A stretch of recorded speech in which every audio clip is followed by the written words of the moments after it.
రాజు అవివేకవంతుడైతే రాజ్యం కూడా పూర్తి మొత్తంలో అతలాకుతలం అయిపోతుంది. సరిగ్గా తెలంగాణ పరిస్థితి కూడా అదే విధంగా ఉంది. ముఖ్యమంత్రి రేవంత్ రెడ్డి చేసేటువంటి పనుల వల్ల, ఆయన తీసుకునేటువంటి నిర్ణయాల వల్ల రాష్ట్రం మొత్తం కూడా అతలాకుతలం అయిపోతూ ఉంది. ప్రజలంతా కూడా తీవ్ర ఇబ్బందులకు గురవుతూ ఉన్నారు.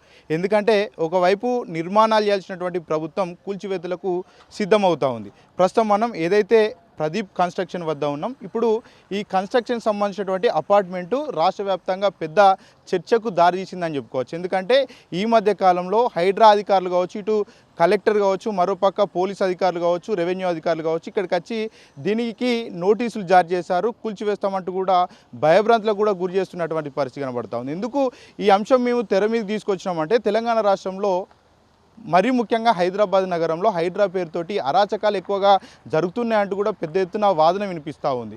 ఏదైతే కక్షతోటి రాజకీయాలు రేవంత్ రెడ్డి చేస్తూ ఉన్నాడంటూ కూడా పెద్ద ఎత్తున ప్రతిపక్షాలతో పాటు ప్రజా సంఘ నేతలు కూడా ప్రభుత్వం మీద తీవ్ర స్థాయిలో మండిపడుతూ ఉన్నారు. ఏదైతే ప్రదీప్ కన్స్ట్రక్షన్ సంబంధించి సరైనటువంటి అనుమతులు ఉన్నాయి, అన్ని రకాల అనుమతులు ఉన్నాయి, కేవలం ఒక్క అనుమతి కోసం వెయిట్ చేస్తున్నటువంటి తరుణంలో ఇటు హైడ్రా అధికారి రంగనాథ్ కావచ్చు, కలెక్టర్ కావచ్చు, ఇక్కడికి వచ్చి మరి నోటీసులు జారీ చేయడం జరిగింది. నిజంగానే ఇది హైడ్రాకు సంబంధించినటువంటి ఏదైతే మరి పరిధిలో ఉందా, ఇదంతా కూడా నాలాలో ఉందా, లేకుంటే ఇదంతా కూడా హుస్సేన్ సాగర్ సంబంధించినటువంటి ఎఫ్టీఎల్ జోన్లో ఉందా, బఫర్ జోన్లో ఉందా అంటే ఒకసారి మీకు వివరించే ప్రయత్నం చేస్తాను. ఇటు పక్కనే దీపార్క్ అనే హోటల్ కూడా ఉంది, ఒకసారి చూపించే ప్రయత్నం చేస్తాను. ఆ దీపార్క్ హోటల్ కూడా దీనికి ఆనుకునే ఉంది, పక్కనే ఉంది. కానీ కేవలం ప్రదీప్ కన్స్ట్రక్షన్ మాత్రమే ఎందుకు నోటీసులు జారీ చేశారు? మరో పక్క చూసుకుంటే దీనికి కొద్దిగా ముందుకెళ్తే ఏదైతే రోడ్డుకు అవతల వైపు నెక్లెస్ రోడ్ సంబంధించినటువంటి రైల్వే స్టేషన్ కూడా ఉంది. దాని పక్కనే మక్తాకు సంబంధించినటువంటి ఏరియా కూడా నివాస ప్రాంతాలు కూడా ఉన్నాయి. ఇంకా చెప్పుకుంటూ పోతే నెక్లెస్ రోడ్ చుట్టుపక్కల కూడా పూర్తి మొత్తంలో కూడా హోటల్సు, అదేవిధంగా చాలా వరకు కూడా కన్స్ట్రక్షన్స్ ఉన్నాయి. ఇట్లా చెప్పుకుంటూ పోతే నెక్లెస్ రోడ్ చుట్టుపక్కల కూడా పెద్ద ఎత్తున కట్టడాలు ఉన్నాయి. కానీ కేవలం ఈ ప్రదీప్ కన్స్ట్రక్షన్స్ మాత్రమే ఎందుకు నోటీసులు జారీ చేశారనేది కూడా పెద్ద ప్రశ్నార్థకంగా మారింది.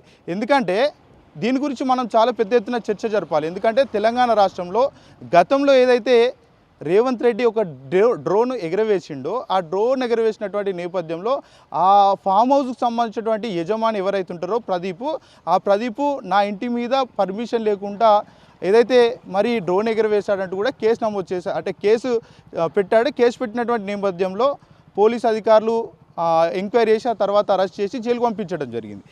సరిగ్గా రేవంత్ రెడ్డి అధికారంలోకి వచ్చిన తర్వాత ఎవరైతే ఈయన మీద కేసు నమోదు చేశారో, ఎవరైతే ఈయన మీద కంప్లైంట్ ఇచ్చారో, ఆ కంప్లైంట్ ఇచ్చినటువంటి వ్యక్తి మీద పగ ప్రతీకారాలు తీర్చుకోవడానికే ఈరోజు ఈ నోటీసులు జారీ చేసినటువంటి పరిస్థితి కనబడుతూ ఉంది. ఎందుకంటే ప్రదీప్ కన్స్ట్రక్షన్ సంబంధించినటువంటి ఈ కన్స్ట్రక్షన్ కూడా అంటే సుమారు 18 ఫ్లోర్లు ఉంది ఈ బిల్డింగ్ అంతా కూడా.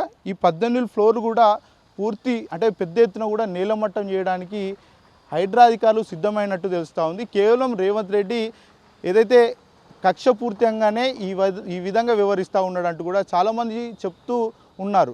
మరోపక్క చూసుకుంటే ఇటు పక్కనే ఉన్నటువంటి ఏదైతే మక్తకు సంబంధించినటువంటి ప్రజలు కూడా పెద్ద ఎత్తున రాబోయే రోజుల్లో మా ఇల్లు కూడా కూల్చేటువంటి పరిస్థితి ఉంటుంది, మాకు భయం అవుతూ ఉంది, ఏ టైంలో వచ్చి మరి హైడ్రా అధికారులు మా ఇల్లు కూల్స్తారో అంటూ కూడా వాళ్ళంతా కూడా పెద్ద ఎత్తున భయభ్రాంతులకు గురవుతున్నటువంటి పరిస్థితి కనబడుతూ ఉంది. చూడొచ్చు ఈ ప్రదీప్ కన్స్ట్రక్షన్ పక్కనే పెద్ద పెద్ద బిల్డింగ్స్లు కూడా ఉన్నాయి. కొత్త కూడా కొన్ని బిల్డింగ్స్ కడతా ఉన్నారు, కన్స్ట్రక్షన్ పీరియడ్లో ఉన్నాయి. అయినా కూడా వాటికి ఏమాత్రం కూడా నోటీసులు ఇవ్వలేదు. హైడ్రా అధికారులు కావచ్చు, రెవెన్యూ అధికారులు కావచ్చు, ఇరిగేషన్ అధికారులు కావచ్చు, ఎవ్వరు కూడా అక్కడికి వెళ్ళలేదు. వాటిని పర్యవేక్షించినటువంటి పరిస్థితి కూడా లేదు. కనీసం అటువైపు కూడా వెళ్ళినటువంటి పరిస్థితి. కేవలం ప్రదీప్ కన్స్ట్రక్షన్లోకి రావడం, వాళ్లకు ఏదైతే నోటీసులు జారీ చేయడం ఇప్పుడు తెలంగాణ రాష్ట్ర వ్యాప్తంగా పెద్ద చర్చకు దారితీసిందని మనం చెప్పుకోవచ్చు. కేవలం రేవంత్ రెడ్డిని జైలుకు పంపించినటువంటి కారణం నేపథ్యంలోనే మరి ప్రదీప్ కన్స్ట్రక్షన్ని కూల్చివేయడానికి సిద్ధమైనట్లు కూడా తెలుస్తూ ఉంది. దీంట్లో ఇప్పటికే ఏదైతే 100 కుటుంబాలు ఆల్రెడీ దీంట్లోకి మూవ్ అవ్వడం జరిగింది. చాలామంది కూడా షిఫ్ట్ అయ్యారు.